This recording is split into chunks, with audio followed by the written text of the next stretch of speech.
Hi everyone, Amy here with my kind of final updates on last week's surprising reversal discussion. As I said in my midweek updates, you guys all, for the most part, did a really good job executing the counter argument attached to your thesis using the transition words. So everyone was pretty much able to successfully execute surprising reversal itself. And so some of the things I'm going to talk about here are more just subtle ways to improve your thesis statements, maybe to pull it off with a little bit more finesse. And then I also want to talk about, besides just the surprising reversal statement itself, how can you better maybe incorporate all of your supporting points and your overall central claim into the thesis statement that each of you have written. Although I won't get to talk about everybody's, I'm going to try to touch on some of the ones that I maybe didn't address directly in my last video. But I just want to jump in and start by talking about some of the exchanges I saw. I do have a couple of examples of fame here, but I also wanted to show some of the comment and response discussion back and forth kind of process that was going on, and it's easier to do that just in the threads themselves sometimes. And so the first one I wanted to start with here was Sophia's, because she got a really good comment from Jason and then revised her thesis, and then I have just a couple more suggestions. So Sophia's original thesis was, many people believe the use of genetically modified crops could be the end of world hunger. However, the use of genetically modified crops creates a series of negative side effects far worse than its positive effects. And Sophia asked, instead of being vague with positive and negative, should I list the effects? I want to keep the overall argument that the negatives outweigh the positives, but the negatives don't relate to the world hunger point. And this was something I did talk about in my midweek. Then Jason came in and said, I think it would be useful to summarize your points that you're going to make, then go into greater detail about each point. Just be careful not to make the positive argument for GMOs into a straw man, which is an oversimplified argument. And at the same time, I don't think it would be good to spend too much time covering the opposing view, correct? Also, good job on your surprising reversal discussion. The only thing is you might want to add some points that you're going to be covering without going into too much detail. So this first and last sentence here really relates to what I agree with in terms of what Sophia needed to add. I agree with Jason that for the most part, the surprising reversal is strong here. It will just depend on how she's actually dealing with the argument in the paragraph right after the intro where she talks about it. So Sophia, Jason's right, you don't want to oversimplify it or spend too much time on it either. So just kind of give it one paragraph where you treat it fairly and then move on, and you'll basically spend the rest of your essay refuting it. But to answer this question here, Sophia, yes, you do need to map out all of your individual points that you're going to be discussing in your paper in order. And then Sophia, at the end, revised to kind of incorporate some of those suggestions. So Sophia said, GMOs have been praised as a great step in solving the problem of world hunger. However, the use of genetically modified crops has actually caused many environmental issues and exacerbated existing economic inequities. So you have two main problem points here, and you could even go into further detail. You know, if you had 3 specific environmental problems, you could even list those directly. But it's okay to generalize as long as you are touching on each of the topics that you're going to discuss throughout the paper. And you may find that the environmental issues point here takes several paragraphs to discuss because you may have multiple issues, which is kind of implied here.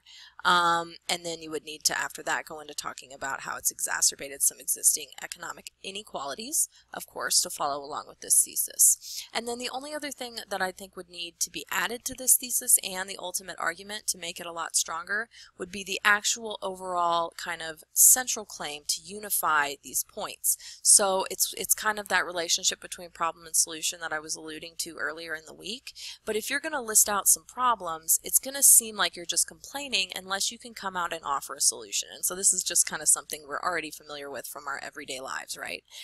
So make sure if you're listing some problems like Sophia's doing here, that you have a actual statement of a proposal or what you think should be done to solve those problems. And one way you can incorporate that usually is with a semicolon instead of a period here, and then just the word therefore and a statement of your proposal. And then you would need to include at least a paragraph developing the feasibility and implementation of your proposal in the body of your essay, usually at the end before the conclusion, which is something I've also already talked about earlier in the week.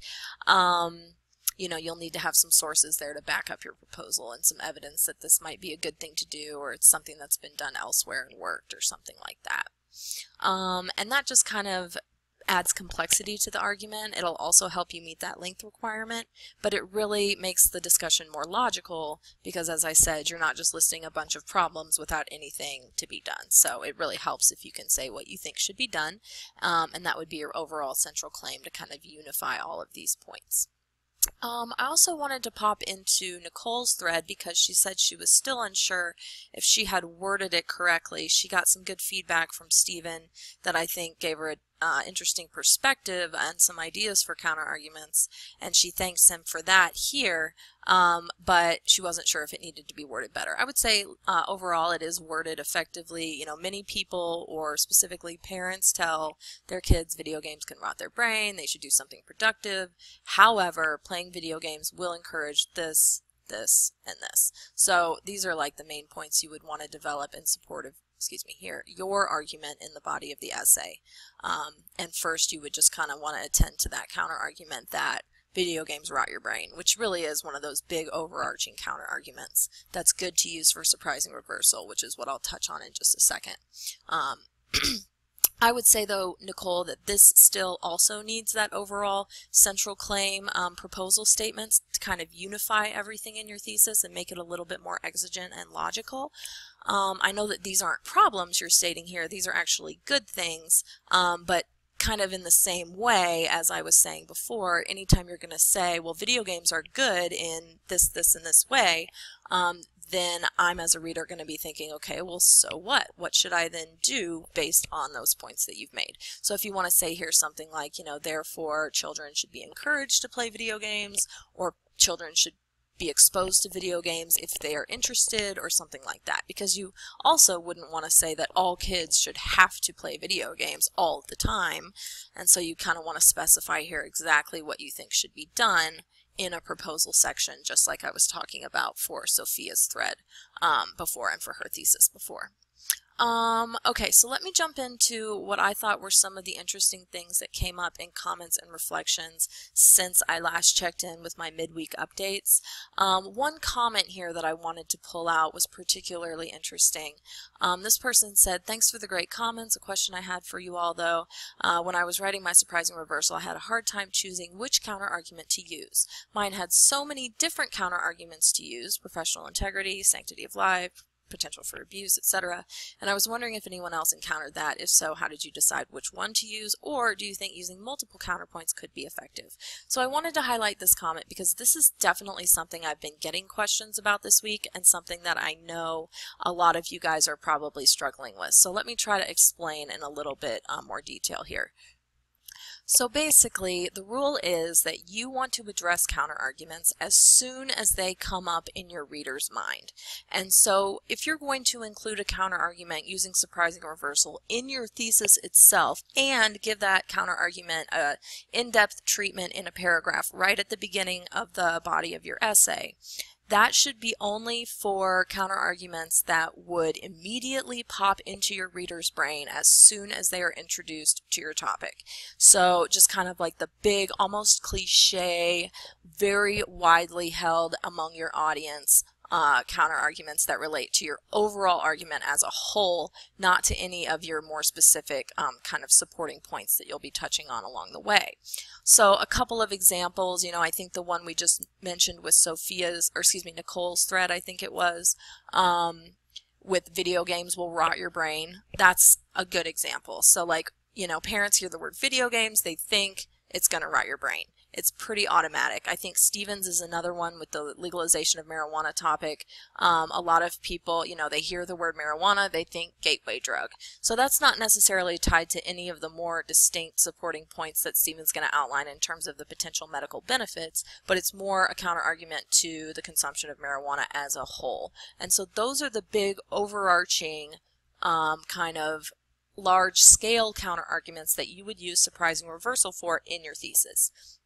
As you're mapping out the individual points in your thesis, like here, professional integrity, sanctity of life, potential for abuse, if those are the points from the thesis, as you're, you wouldn't want to mention each counter-argument for each point in the thesis itself, because that would become too unwieldy. So the only counter argument that you want to directly address in the thesis is that kind of big overarching one that you will then discuss in a paragraph right after the introduction, giving it some kind of in-depth due consideration to show that you're not just brushing it off, kind of like Jason was alluding to in his comment earlier about the straw man. And then I've also had questions from people about how to address other counter arguments that you're not going to use surprising reversal for, and those you can kind of just address along the way as they come up for each individual point that you talk about. And it's kind of like a little sandwich technique where you can present your point, acknowledge the counter argument, and then refute the counter argument by relating back to your point. So if you have any further questions about that, please do shoot me an email and let me know, or post in the general questions forum, or post it in your rough draft workshop discussion for this week. Okay, and a couple reflections here as well. This person said, I can see how a surprising reversal can both strengthen an argument and help to structure the paper. I do have to admit, however, I struggled a bit with fitting this into my argument the way I had the structure already planned. With a little bit of fine-tuning on my original angle, I did manage to make it work, although it has now changed to, accompanying these headlines is a decline in vaccinations followed by a resurgence of disease, as many people have opted to forego recommended vaccinations due to the belief that they are linked to autism and can result in other serious side effects. However, vaccination amongst individuals with no contraindications is detrimental to public health, as the links to autism have been refuted and vaccine-associated risks are extremely rare and minuscule in comparison to the symptoms, complications, and fatalities associated with these diseases. So you can hopefully kind of tell this part is the person's revised thesis. So this is what it has changed to after the discussion. So I just wanted to comment on this because I wanted to point out and kind of correct misunderstanding here, I think, about the relationship between information and the counterargument itself. So for example, I actually wouldn't consider this statement here to be part of the thesis, because this is actually a fact. Many people have opted to forego recommended vaccinations because they think they're linked to autism. That is actually something that's going on in our culture today. It's a fact. So this to me is not part of your claim. Your claim actually doesn't start until here. Vaccines amongst individuals with no contraindications is detrimental to public health. That's the overall central evaluation because of this, and this. So those are the supporting points. So to me, this doesn't actually have a surprising reversal statement in it at this point. It's only got the reversal, not the counter-argument part at the beginning. So you'd still need to say something here like, many people believe, and I think I'll go back to what this person had written originally, many people choose to opt out of vaccines because they fear the vaccines have side effects that are worse than the diseases they're originally meant to alleviate or prevent. However, vaccine is actually, let's see. Oh, you know what? I think this person actually has a typo. I think this person means to say avoiding or opting out of vaccination if you don't have contraindications. That's detrimental because there's no links to autism, risks are rare, etc., etc. So these points actually support the opposite of this. So excuse me for getting confused, but that is a good way to figure out that you may have a typo in your thesis, even though I myself was even filling it in with my brain. But the point is, basically, you still need to add the counter argument stated as a claim. Many people think this rather than what is actually a fact that you're saying here. And then this person said, I really like the idea of a surprising reversal. I feel like if you use it properly, you can grab your reader's attention and make them consider the thesis of your text. I know when I'm reading a text, even if it's about a more complex subject, it helps if it isn't dry and in a closed form style. If you're reading along and all of a sudden there's a surprise or a particularly good metaphor, it keeps my attention and there's little effort in finishing the text. Also, I find these are the texts that stick out in my memory when thinking about a subject. So I just thought this was a good way to wrap up, because you can see that it is very a very good way to hook your reader's attention, even when you are writing in a closed form style like an academic essay. So I just want to clarify, just because you're using some surprise here doesn't mean you have to be open form. You can still use metaphor. You can still kind of subvert your reader's expectations. And that's my challenge to you as you work on your rough drafts for this week. So good luck, and let me know if